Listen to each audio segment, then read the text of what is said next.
Talk to me about these 350 pages that you have. Oh, look, I'm a radically insecure person. Nobody wanted me when I was a kid. I think that made its mark, especially my parents not particularly wanting me. And so I wake up every day radically insecure. And, as I just pointed out, it is a huge positive. It's a kick in the ass. It gives you a motivation. But it's also painful. So when people send me notes on Facebook or email or by whatever means, and it says, I read your book when I was 18 years old and a freshman in college, and it completely changed my life and it changed my way of looking at everything around me, I save those little notes because on days when I'm insecure, which is just about every day, I forget that I've ever been of value to another human being, and it's being of value to other human beings that we all live for. It isn't just me, it's you too. And so I keep all these little notes, and the little file of little notes is now 350 pages, and it's allegedly there so that on days when I'm really depressed and feel of no value to a single human on the face of planet Earth, I can look at this growing list and reassure myself that I have in fact been of value to at least one or two people. The problem is, on days when you're really depressed, you don't have the motivation or energy to go look at a list like that. So it just keeps accumulating new things, and I still continue with my perpetually insecure goads that drive me into more action every single day. Never resting on my laurels. My laurels disappear into the distance to me very rapidly. I have to memorize them to keep the positive things that I've actually accomplished in mind. It's the negatives that bother me. And that's not just me. That is in all probability you. There's a little thing called the Zeigarnik effect. When kids take a test with 100 questions on it and they get 97 questions right, which do you think they remember? The 97 questions that they triumphed on, or the 3 questions that utterly stumped them? And if you answered the 3 questions that utterly stumped them, you're right. We are bothered by things that are incomplete. And that's a gift, to be bothered by things that are incomplete, because it focuses on the things that we need to do next, if we are lucky and if we use it properly. Now, have you met some of these people? No. No. I mean, when I give a talk, there are people you can see. There's 1 or 2 people in the audience who act as if Krishnamurti has just come back from the dead and is speaking his infinite wisdom to them. And those people absolutely beam, and they tell me that they find the experience life-changing. One day I was speaking at National Space Society annual conference in Washington. And when I finished giving my speech and went out into the corridor, I heard people telling each other, there was this incredible motivational speaker talking, and they're talking about me. Well, I didn't regard myself as a motivational speaker. I was trying to get facts across. But I was trying to get facts across with a vital impulse to move people, to drive people to what needs to be done next. Because the future is not a thing that happens to us by accident. The future is not a thing that toys with us passively, of which we are victims. A future is something we make. We can make an indifferent future with our indifference, or we can make a passionate future with our passion. And it's our job to make that future, to seize whatever ends of it there are, and as wildly out of control and as uncontrollable as they seem, to control them, to understand them, to bring them in line, and to get the future to do what we want it to do, not just some arbitrary accident. So the future is our job, and when I talk about things, the future is a very important component, and that may be why some people think it's motivational speaking, when it's really meant to be informational and insight conveying speaking. We were talking about informational and your relationship to information. Right. But that's not what you convey, though. How's that? Well, you're not giving people just information. No, not at all. The processing of the information is critically important, the framework through which we see, the lens through which we see. Once upon a time, there was a group of people in Australia, this is before white people had ever showed up, who decided to go totally back to nature, do the vegan kind of thing. And they went off to an island by themselves, and they threw away their sophisticated forms of social organization, and they threw away most of their sophisticated technologies. Actually, generation after generation, they lost a little bit more and a little bit more and a little bit more. And eventually, they had hunted with the few weapons that they had left. they had hunted down all the animals and they'd eaten just about all of the vegetables, and they were literally starving to death. They were starving to death because they were suffering from a perceptual blindfold. They had defined the animals of the sea as taboo, as poisonous, as things you should not touch. So here they were surrounded by all the seafood you can possibly imagine. They're on an island, for God's sakes. All they have to do is go to any shore they want and go fishing.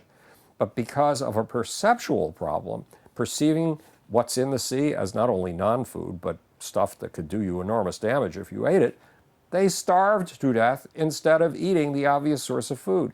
Well, we're in that situation virtually every day of the week. There are vast emptinesses, vast wastes surrounding us, vast seas of poisons. And as long as we perceive them as poisons and wastelands, they're never going to amount to anything. They're never going to feed us. But as soon as we figure out ways to transform the wastelands into lands of opportunity, all of a sudden there'll be vast new bounties for us. And that's the history of life. That life took over 3.85 billion years ago. Life took over a poison pill of a planet that was nothing but barren rock and water. The water was destructive, the rock was destructive, and it operated under a perpetual regime of violent climate change. First of all, at that point in time, it was swiveling around its axis at a rate that produced a day of 3 hours and a night of 3 hours. Then after 6 hours, another day and night of 3 hours. The temperature would go up 88 degrees during the day and down 88 degrees at night. That's radical climate change. And then there was another climate change. This poison pill of a barren stone of planet rotated around its sun. And in the process and it did it at an angle. So in the process, it produced the climate changes that we know as summer, fall, winter, and spring. And yet life on this utterly poisonous place, I mean, remember, radiation, the stuff that came spilling in by day, was poisonous. Phosphorus, sulfur, all kinds of things were utterly inimical to life. They were poisons. And life took over this planet of poisons and turned it into a planet of opportunities. It was life that invented a strange, weird new technology that kidnapped radiation, that kidnapped photons, and turned them into energy for life, turned them into green stuff. That's the nature that we worship as being in a state of stable equilibrium has never been in equilibrium, and it's been wrestling new forms of wasteland and poisons into the process of life on a regular basis. And if we don't get that, we're not doing nature's job. Our job is to reach out into the wastes and into the poisons and turn those things into opportunities and fuel sources. Have you been able to do that in your own life? Absolutely. I mean, I grew up in a poisonous atmosphere. I was born toward the end of World War II. My father had been drafted for the military, even though he was 36 years old or something like that. At that point, the war was desperate. So I grew up without a father initially. My mother had to take care of the store my father had just started, which meant she had to leave me at home. So I grew up without a mother. My mother was not smart enough to think of hiring a babysitter, and the phrase au pair was not a common phrase in the United States in those days. So my mother hired a cleaning woman, and because this is where perceptual wastelands, where perception can create a wasteland. When you call a person a cleaning woman, she thinks that her job is taking care of the carpet with a vacuum cleaner, and that's all these cleaning women did. And they locked me into a dark, windowless, cold corridor with a baby fence that did not allow me to get into the place where there was sunshine, the kitchen, the place, or the living room, the place where there was warmth, the place where there were windows. So I grew up for the first 3 years of my life as a prisoner in this dark and cold bedroom. I was still crawling, so my hands were on the cold wood floor, and believe me, you get that cold when you're in that situation. Well, I've turned being a perpetual outsider into a gift. You know, prophets like Isaiah would go out into the desert in order to get wisdom. Well, I've basically grown up in the desert all of my life, but that desert has turned out to be the thing that has given me the fruits of being able to live a life entirely dedicated to information processing and fresh new insights. So it's been a gift. The poison in my life has turned out to be a gift. In this gift, it's also a curse too, isn't it? Well, every gift is a curse. Remember, any good thing in excess is a poison. Yes, I go into a state of pain when I'm not in the middle of a fast-moving stream of information. But look at the pleasure I get from being in the middle of a vast stream of information. Saying that it's a curse is like telling a surfer, look how bad you feel when you are back on the beach again and you haven't paddled out to the next wave. Yeah, you feel miserable. That's one of the reasons you paddle out to the next wave.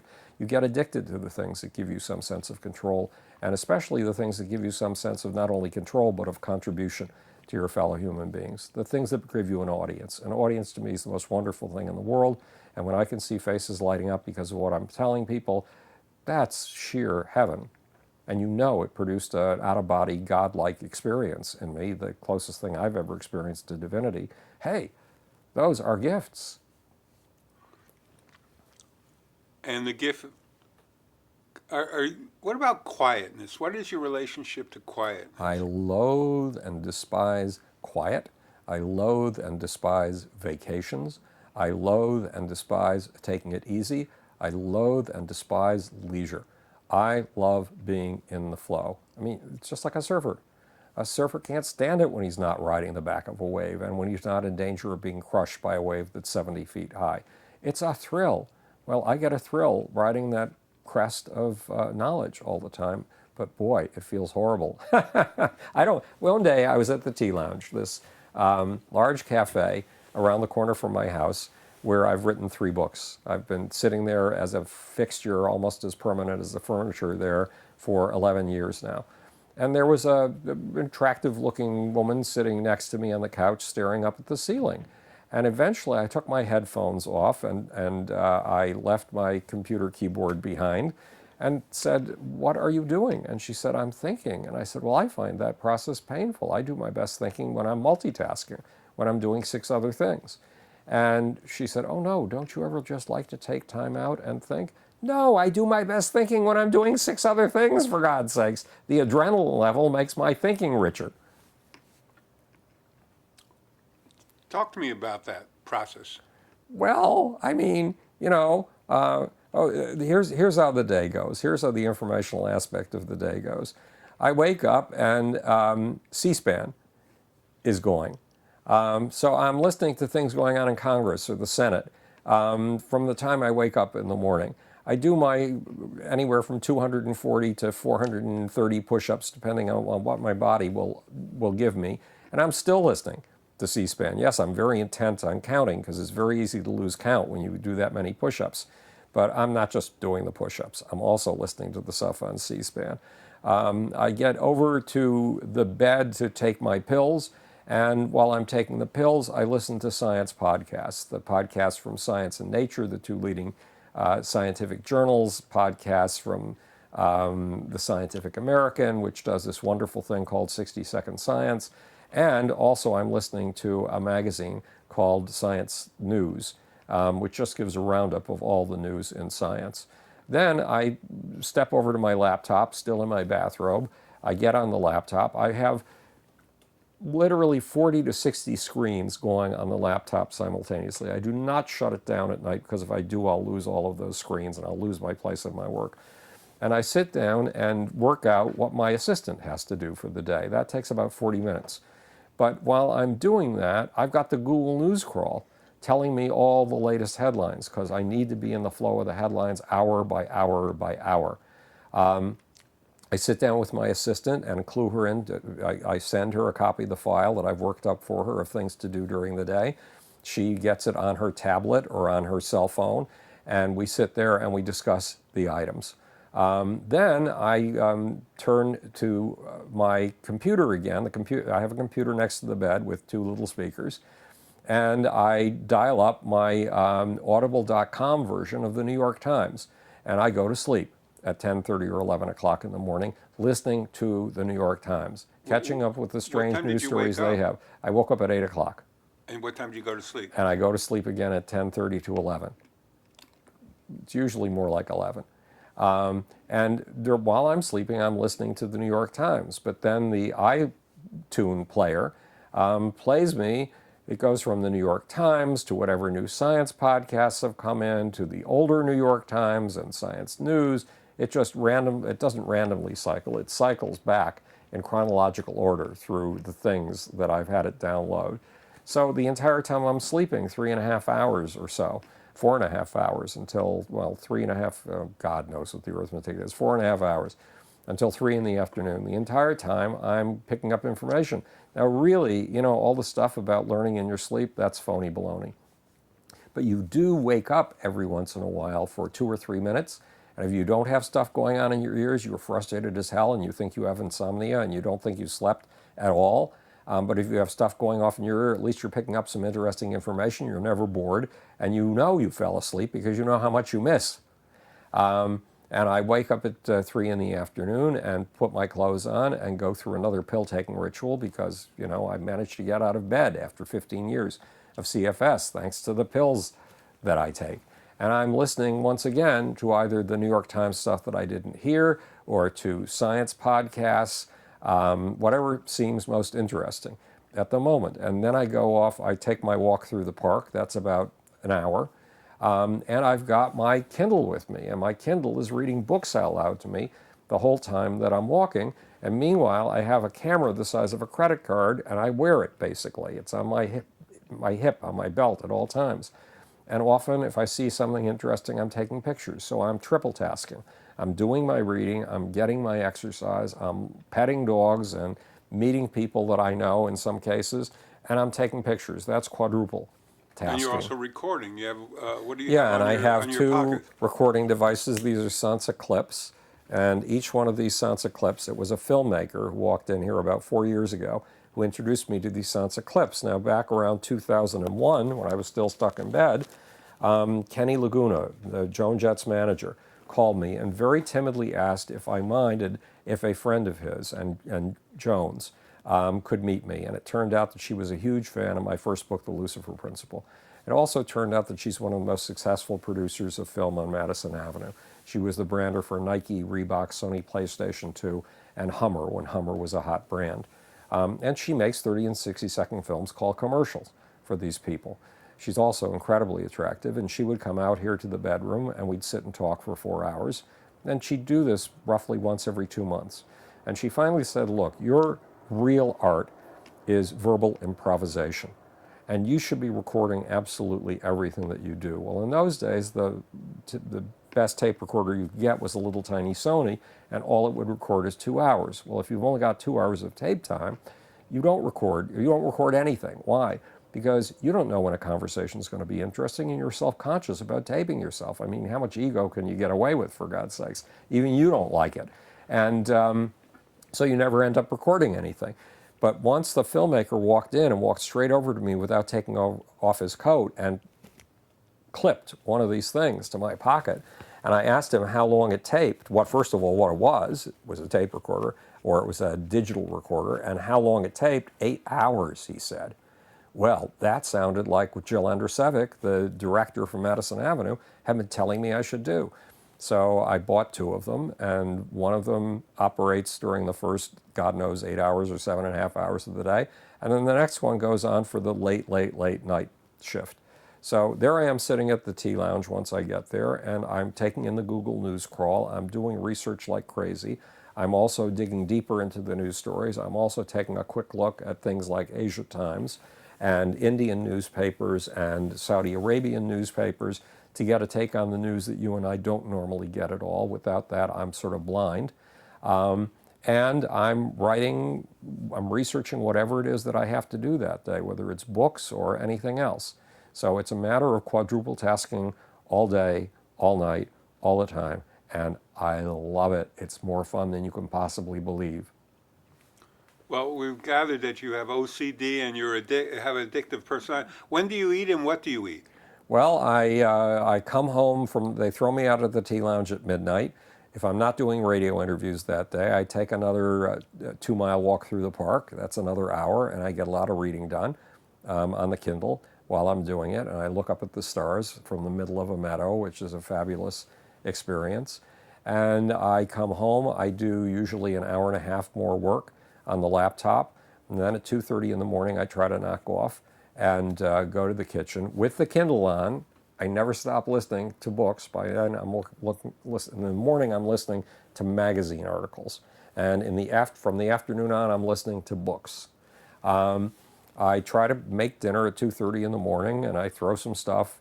The ingredients are all there in the freezer for me. My assistants have put it in there. And I take it out and mix it up and put in some spices, whatever spices appeal to me that night, all the time catching up on my reading. And I eat at approximately 3 o'clock in the morning, watching a bunch of shows, watching the PBS NewsHour and watching the Al Jazeera news. Because my major interest, everybody pays attention to domestic news. The world doesn't need me to do American political news. That's being covered. What isn't being covered is international geopolitical news. And that is vital to your life and mine, what goes on in the geopolitical arena. So that's what I really try to catch up on. And then, when I finish dinner, I turn off the television set, turn off all the news broadcasts, and I generally turn to C-SPAN. And there I have more congressional stuff, and they have a lot of international analysis very late at night at 3 or 4 in the morning. So that's what I go to sleep to, and that's what I wake up to in the morning. It's a 24-hour news cycle, information cycle, meaning cycle, trying to find the next great insight and trying to find the information that the next great insight applies to. So do you really sleep? Oh, yeah. One advantage of sleeping from 4 o'clock in the morning till 8, then getting up, putting in a half a work day, and going to sleep again and putting in another 4 hours of sleep is no more insomnia. You sleep so soundly, it's ridiculous. And what do you eat? Well, let's see. It's a very simple diet. When I finish with Lachette, my assistant, at about 10:15 in the morning, I go out to the kitchen and get myself 16 ounces of yogurt, plain, and eat it. That's simple. That's breakfast. I don't eat lunch because I don't want to be slowed down. I want the full day ahead of me to work. And also, food slows you down because you have this weird thing. You've got about 2 quarts of blood in your system. It's a very small amount of blood. And your body manages to get away with that little blood by having a huge capillary system. So when blood is needed in your arms, it gets shunted from your brain and from your heart out to your arms. When blood is needed in your stomach to digest food, the blood is shunted away from your arms and legs and your brain and shunted to your stomach. This means that if you eat a meal in the middle of the day, lunch, the same thing is going to happen to you over and over again. When you're finished, your brain will be slowed down. You will have lost 20 IQ points. You'll feel loggy. You'll feel as if you're fighting your way to some strange pea soupish fog. And it'll take 2 hours before the blood goes from your stomach back up to your brain again. Well, who wants that? I can't afford 2 hours with a crippled brain. And I don't like it. It's very unpleasant. So I don't eat again until 4 or 3 in the morning. And I eat a half a pound of ground chicken, 1 pound of vegetables, 1 apple, 1 orange, 1 banana, and a bunch of dried fruit. And then you go to sleep And then I go to sleep. on a full stomach. Because a full stomach puts you to sleep, babies. That's why you're walking around in a zombie-like state for 2 hours after lunch. Your body does not want to be awake, no matter what your mommy told you about not eating before you go to sleep. Your mommy was wrong, because when the blood has gone from your brain down to your stomach, that's when you really want to sleep. What about food and your brain? What foods? Well, I spent 10 years working out a diet to maximize the energy in my brain, and I discovered that if you lay heavily onto protein and you do very little sugar and you stay away from carbohydrates, that your brain operates on super speed. So you see that in the diet I've just told you about, yogurt in the morning, protein. That half a pound of chicken at night, protein. Vegetables and fruit, because you need vegetables and fruit. And the dried fruit, hey, that's just a treat, because that is sugar. What's the matter with sugar? With natural sugar? Natural sugar, well, there's no such thing as unnatural sugar. I mean, we can refine it all we want, but it's still the sugar that's been manufactured by plants. It's still the glucose that's been manufactured by plants. Sugar. It's more concentrated, though. Yeah, it's more concentrated, but here's the deal. There are 2 fuel sources that your body absorbs like that and turns into energy. They are alcohol and sugar. And what happens to you if you make the mistake, which I used to make, of eating a breakfast of cornflakes, just dosed in an inch-thick layer of sugar with milk on top of it and a couple of strawberries or bananas, you're killing yourself, because if you watch your sugar levels, which you can do if you take a glucose tolerance test, your sugar levels will shoot up in your system like this over the first hour after you've eaten that meal. And then because they've risen too high, remember, any good thing in excess can be a poison, and sugar is a good thing if you use it properly. All of a sudden, you'll dive. The normal level is here. You'll dive to a level way below normal. And the result will be all of a sudden your brain will disappear. All of a sudden you won't be able to think anymore. All of a sudden you won't be able to remember your own name. And that'll go on for about 2 hours. And you're likely to be very, very depressed. Why? Because you're suffering from sugar shock. You're suffering from hypoglycemia. So what you want to do is keep your sugar levels even, so you never challenge your system. What your system does when it goes into that high spike of sugar, your pancreas sends out insulin to grab hold of those sugar molecules that are in excess in your system and turn them into a starch called glycogen that can be held for storage in the body. But it gets so enthusiastic about taking care of this sugar crisis where there's just too much sugar that it packs away too much sugar in glycogen. And that's why you go into a nosedive with too little sugar. But if you can keep things on an even plane, for one thing, proteins are taken apart and turned into sugars on a very slow basis. So if you do a lot of protein, it will keep your sugar levels even throughout the day. And you won't have that manic spike, and you won't have that bipolar depressive phase where you can't even seem to use your brain or get it to move. What about the blood-brain barrier that is so Well, the simple and complex at the same time? Sugar is a simple molecule. It That's goes the only thing straight that passes through. It goes straight through. So you don't want to mess with your sugar system. You want to give it proteins. You don't want to eat candy bars. You don't want to drink coffee with a lot of sugar in it, because the sugar, first of all, gives you that spike, that very unhealthy, problematic spike of sugar. And the coffee unlocks the glucose stored in your cells and starts pouring that into your system. So you've got 2 sugar producers, 2 glucose producers. You've got 2 poisons for the price of 1. Is glucose really a poison? No, but any good thing in overdose is a poison. You know the experiment with the guy who made a film about what happened to him if he ate only McDonald's for a month? Well, that's a scam, that's a sham, that's a trick. Because if you ate only apples all month long and ate nothing else, you'd be sick as shit by the end of the month. The problem isn't the food. It isn't that McDonald's is unhealthy and not good for you. I don't believe that at all. McDonald's gives you more protein and meat in your diet than people 100 years ago could even imagine in their wildest dreams.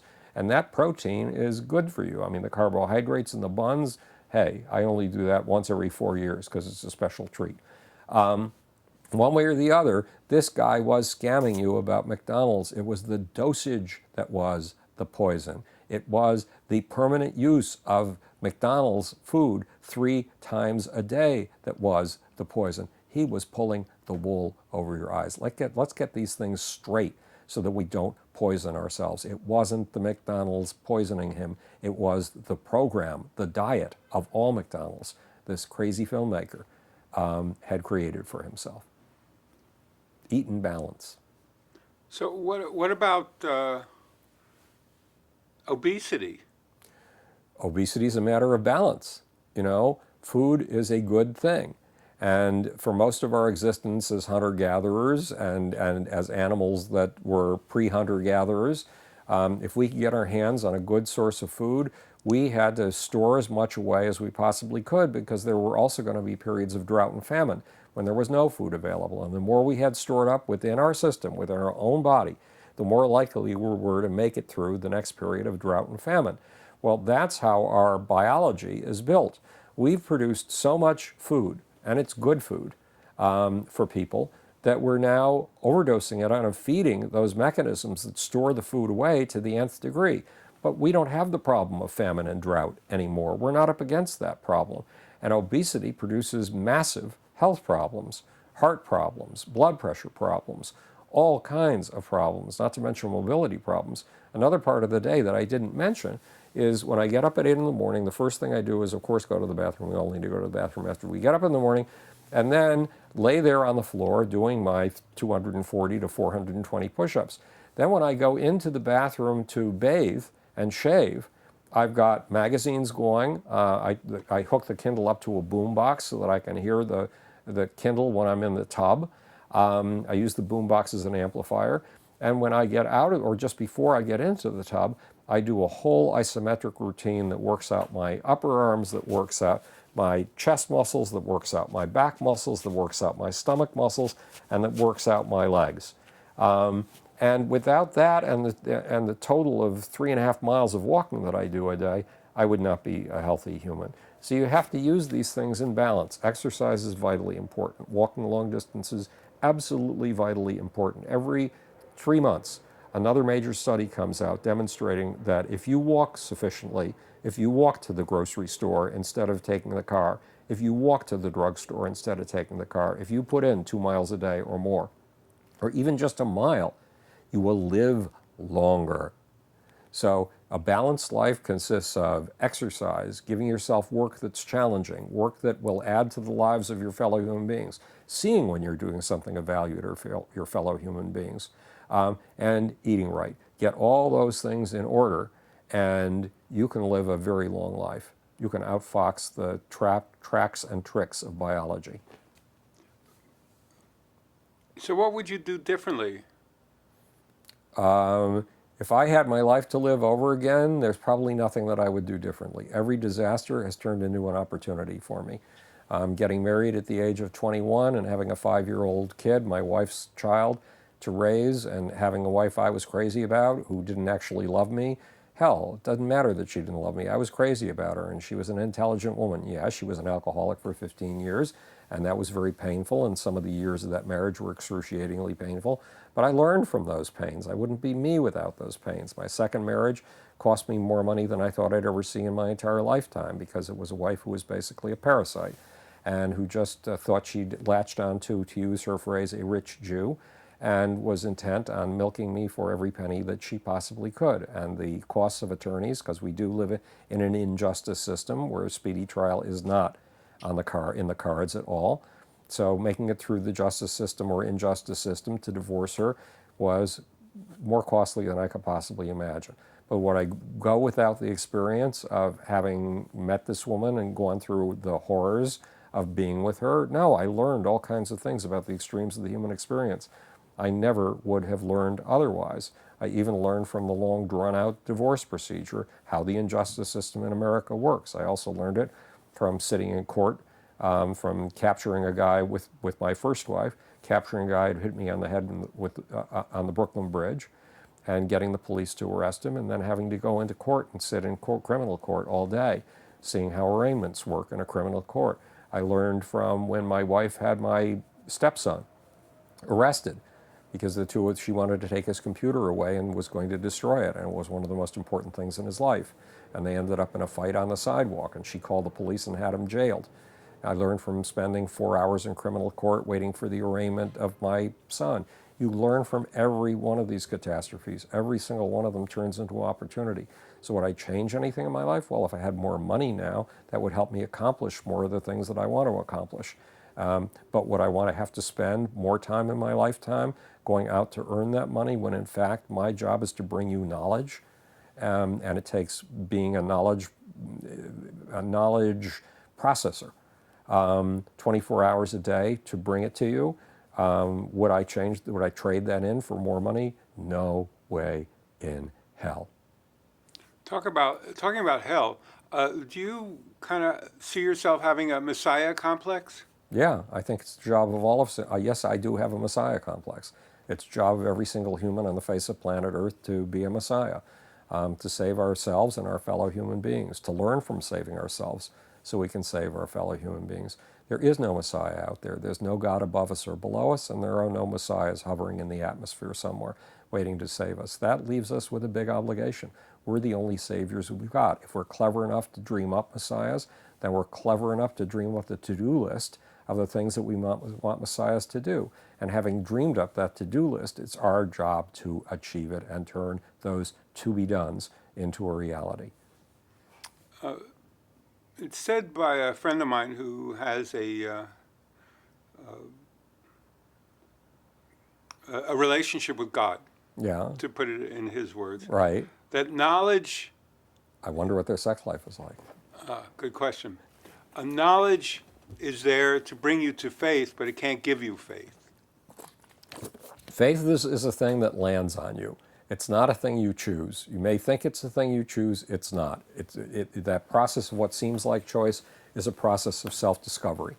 And knowledge or faith comes to us because of what happens at various imprinting points. It's important to know what an imprinting point is. Konrad Lorenz, who won a Nobel Prize for this, grew up in Germany. And in Germany, kids don't just have pet dogs and pet cats. They often have pet birds. We're on the flight path to both of the local airports. We have planes going over 24 hours a day. So at any rate, Konrad Lorenz grew up with birds. His dad and mom had bought a great big fairy tale house out in the middle of a fairy tale forest in Germany. And Konrad Lorenz used to like to go up to the attic, and there were holes in the walls. He probably deliberately made them. And he would invite jackdaws and other birds in to do their nesting indoors in the ceiling, in the attic, which the birds loved. You can't find a better protected spot and a warmer spot than somebody's attic. And he watched the birds growing up. He watched the eggs being laid. He watched the whole process. And some of the birds, when they got older, some of the birds he'd known since they first pecked their way out of an eggshell, were so fond of him that when they got to the sexual phase of their life, jackdaws a male jackdaw courts a female jackdaw by getting her gifts, by bringing her something good to eat, by bringing her a worm. And one day, one of the jackdaws was courting Konrad Lorenz for sexual purposes. And when Konrad Lorenz simply wouldn't accept the worm that this jackdaw was trying to deliver, the worm jumped up on Konrad Lorenz's shoulder and tried to stick it in the hole in Konrad Lorenz's ear. You mean the bird? The bird, yes, tried to stuff the worm into Konrad Lorenz's ear.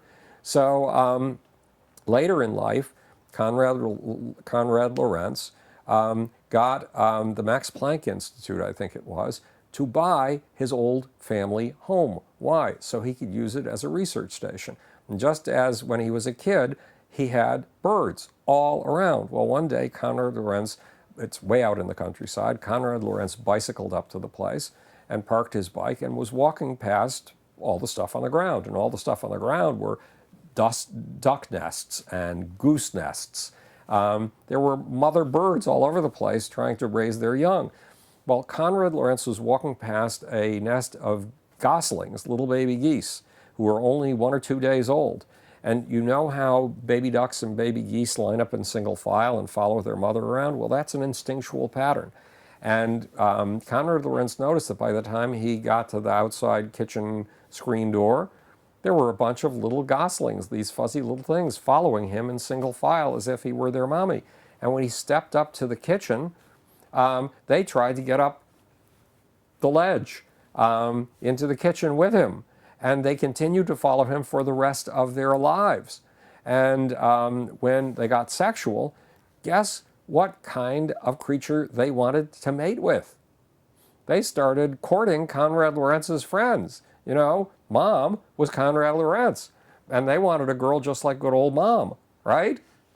Of course, with humans, they couldn't quite tell the difference between men and women.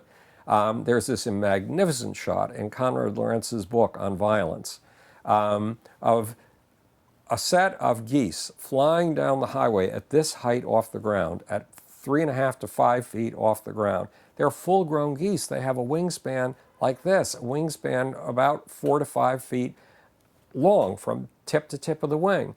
And they're flying in a standard goose V formation. But at the center of the V formation, at the very tip of the spear, is not a goose, is not a leader goose. It's Konrad Lorenz's head, and he is on his bicycle. And they're flying in V formation behind him. They stayed attached to him for the rest of his life. Well, Konrad Lorenz came up with a hypothesis.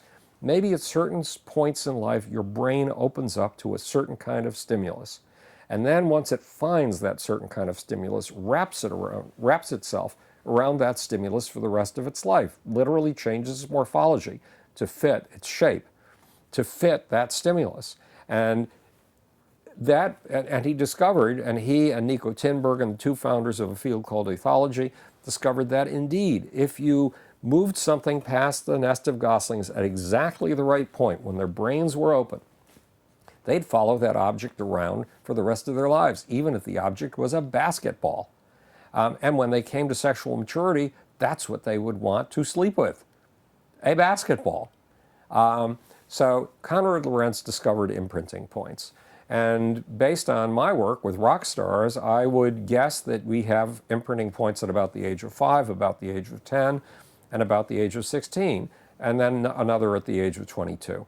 And those are things our brain wraps its morphology around.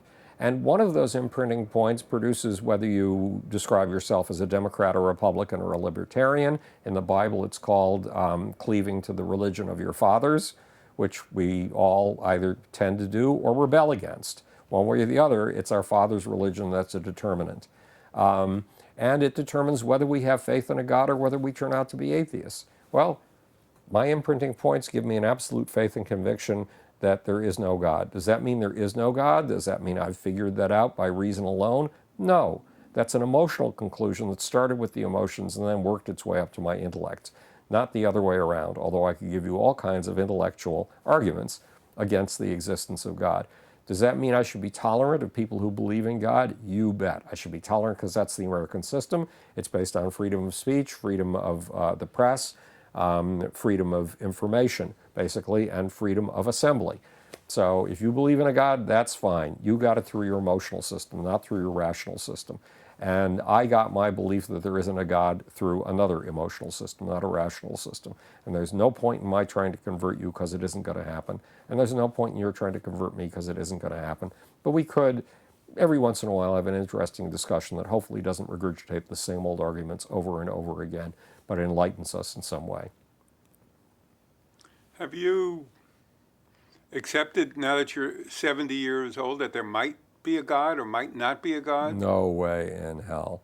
No way in hell. If there were a God, my job is to say fuck you to him at every conceivable step. I mean, either nature or God, depending on your belief system, invented something called death. Either nature or God invented something called suffering. Either nature or God invented something called pain. Those are natural things. There is no warm and loving Mother Nature. Mother Nature is a bloody bitch. But because we humans can dream of things like compassion, because we can dream of things like fairness and justice, because we can dream of things like immortality and life without pain, it's our job to make it come true, period. That means it's yours and it's mine, because there isn't anybody but us little chickens here on the face of this planet. Just following up on that thought,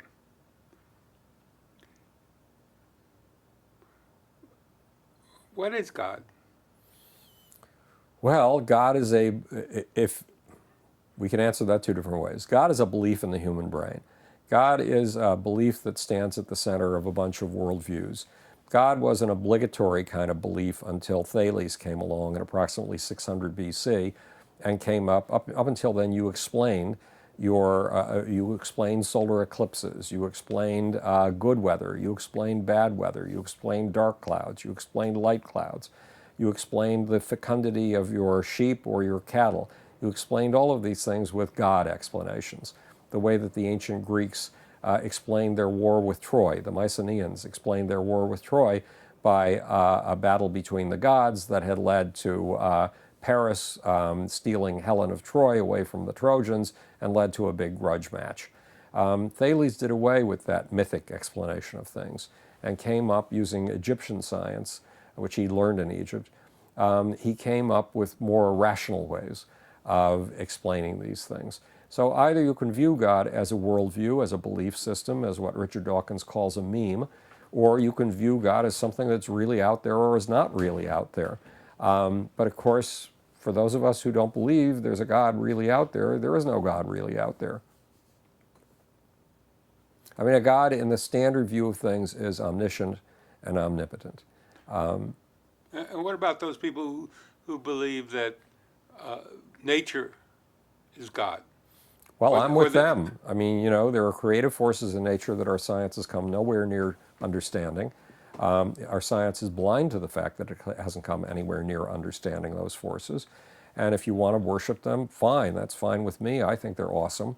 I think they're the closest to divinity on the face of the planet, but they are in need of radical revision because they do work with death and suffering and pain. And it's our job. Look, we are nature. We are just as much nature as a bird is nature. We are just as much nature as a plant is nature. We are just as much nature as a rainforest is nature. We are piles of protons, 13.72 billion years old, that were born in the first instant of the Big Bang, and we are cousins of all of the other children in the Big Bang. We are cousins of dust, we are cousins of dirt, we are cousins of stone, we are cousins of stars, we are cousins of galaxies. It's just that we're the first social project that piles of protons have ever taken on that can think.